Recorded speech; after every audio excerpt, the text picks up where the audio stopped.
8. 가장 바람직한 해독 방법. 8번째 이야기. 가장 바람직한 해독 방법. 건강관리의 대원칙은 1. 불필요한 것은 섭취하지 말고 2. 내보낼 것은 제대로 내보내고 3. 들어온 것은 완전 연소시켜라. 들어온 것을 완전 연소시키려면 타는 영양소와 태우는 영양소의 균형이 중요하다. 건강관리의 대원칙이 흔들리면 독소와 노폐물이 몸속에 쌓이게 된다. 독소로부터 우리 몸을 보호하려면 어떤 독소가 있는지 먼저 알아야 하고 다음으로 독소에 노출되지 않은 건강한 식품을 선택할 수 있는 지혜를 갖춰야 하며 마지막으로 몸의 해독, 즉 쌓인 독소를 제거하는 데 필요한 영양소와 슈퍼푸드를 알아야 하고 물을 충분히 섭취하고 운동도 필요하다. 1. 독소 식별하기. 대부분의 가공식품은 맛을 높이기 위해 설탕과 지방을 추가시키고 화학식품 첨가물을 넣어 맛과 향, 모양까지 식욕을 높이며 유통기한을 늘리기 위해 섬유질과 미네랄, 비타민을 제거시킨다. 그래서 영양소 균형이 무너져 몸속에 들어가면 완전 연소가 이루어지지 못해 노폐물이 발생한다.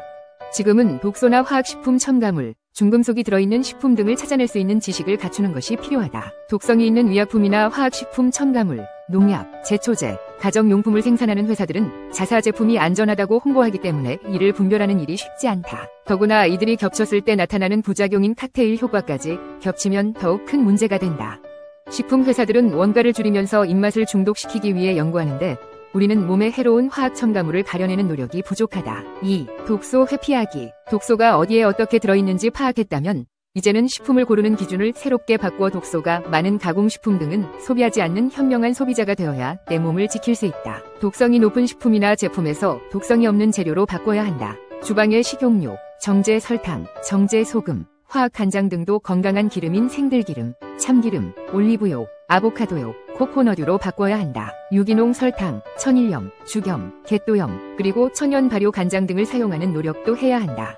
치약, 독성 비누, 방향제 등도 해롭지 않은 제품으로 바꿔야 한다. 3. 해독기관 지원하기. 먼저 물을 충분히 섭취해야 해독 작용을 촉진할 수 있다. 독소와 노폐물을 분해시키는 작용을 하는 가수 분해 효소는 물이 충분해야 제대로 해독을 할 수 있다.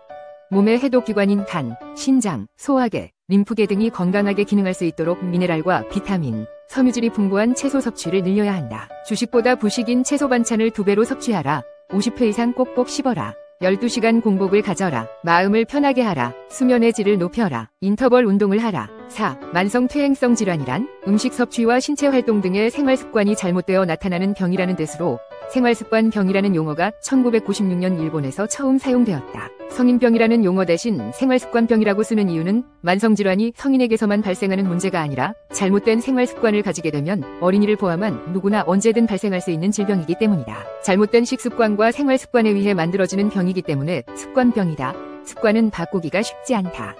작심삼일이라는 말도 습관을 바꾸기가 쉽지 않다는 말이다. 잘된 습관이 아니라 잘못된 습관을 바꾸는 문제다. 우리 뇌는 습관화된 행동을 하는 데는 에너지가 거의 들지 않지만 새로운 행동을 하려면 추가 에너지가 필요하게 된다. 식생활의 잘못으로 여분의 에너지가 부족한 사람은 그래서 습관을 바꾸기가 더욱 어렵다. 생활습관병은 비만, 지방간, 고지혈, 고혈압, 당뇨 등의 순서로 진행되어 합병증으로 더욱 악화되는 순서를 밟는 것이 일반적이다. 병이 생기는 터전인 몸이 바뀌지 않는 한 생활습관병은 줄줄이 사탕처럼 계속해 나타나게 된다.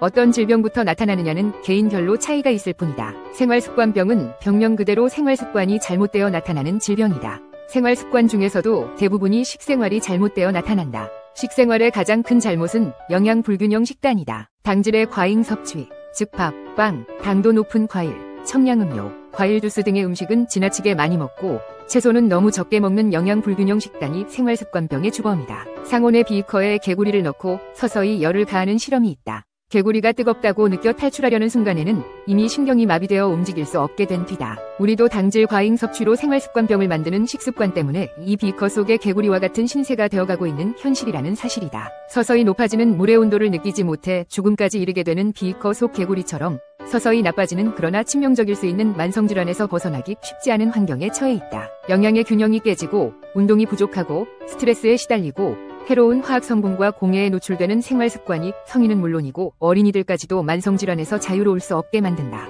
현재 병원을 찾는 환자의 90% 이상이 생활습관병을 앓는 만성질환자다. 2050년경이 되면 만성질환자가 지금의 3배로 증가할 것이라는 예측이 나오고 있다. 앞에서도 말한 것처럼 만성질환의 원인이 생활습관이면 생활습관을 먼저 고치는 국민운동이라도 하는 노력을 한 다음에 의사를 늘리는 문제를 생각해야 바른 길이 아니겠는가? 패러다임의 대전환 없이는 이 문제를 근본적으로 해결할 수 없다. 언발의 오줌 눕기식의 땜질로는 만성질환을 절대로 해결할 수 없다. 교통사고, 타박상 등 외부 충격에 의한 손상이나 박테리아 바이러스처럼 외부에서 침입한 미생물에 의한 급성 전염성 질병을 제외한 거의 모든 질병이 만성질환이다. 그 종류를 살펴보면 비만, 지방간, 고지혈, 고혈압, 당뇨병, 동맥경화, 심장질환, 뇌경색, 치매, 파킨슨병, 류마티스 관절염, 알레르기 질환, 과민성 대장 증상, 여드름, 생리통, 백내장, 녹내장, 안구건조증, 안검하소, 기미, 위궤양, 각종암 등 이루 헤아릴 수 없이 많은 만성질환이 생활습관병이다. 왜? 생활습관.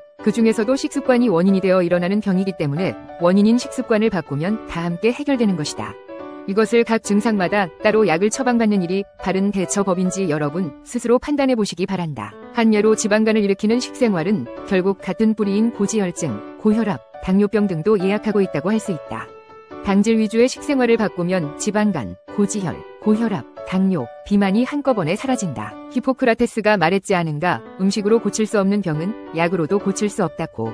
동양에서는 식약병원이라 했다. 음식과 약은 같은 것이라고 했다. 당질을 줄이고 채소를 늘리고 12시간 공복을 실천하고 수면의 질을 높이면 만성질환에서 벗어날 수 있다. 병원의 처방약 복용 습관으로는 절대 불가능하다. 나을 수 없는 병은 없고 오직 나을 수 없는 습관만 있을 뿐이다.